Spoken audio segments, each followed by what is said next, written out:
I actually remember the day that it happened to him when we were still in school. We went to a boarding school in Anadarko, Oklahoma called Riverside Indian School.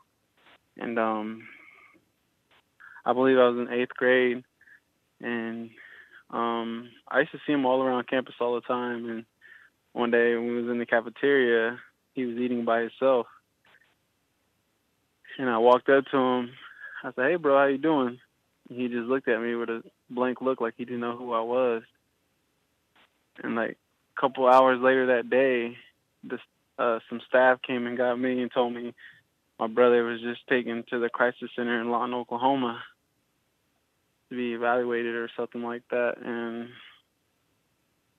some days later, so we go visit him, and he didn't even really recognize us. He couldn't talk or nothing. And then the doctors were talking to my mom. My mom started crying. She told me that that's when we found out that he's um, he's schizophrenic and bipolar, and he has really bad anxiety too. But he couldn't even talk for the longest, and he was in a lot of different mental institutions in Oklahoma, and I was there to witness where he couldn't talk, he couldn't do much, and I helped him get back to who he was, where he started laughing around, talking to people again, remembering everybody, and he could walk into the store and buy something on his own again. And he loved to play basketball. That's the thing that kept him happy, and he loved to write. He has notebooks full of his writings he used to do, and it just really doesn't make sense what took place. And what I know is he was coming home from South Dakota, and in Nebraska they kicked him off the bus because they thought he was drunk, but he was just off his medication. And what I really don't understand is they think he was drunk. Why didn't they call the police then to come breathalyze him?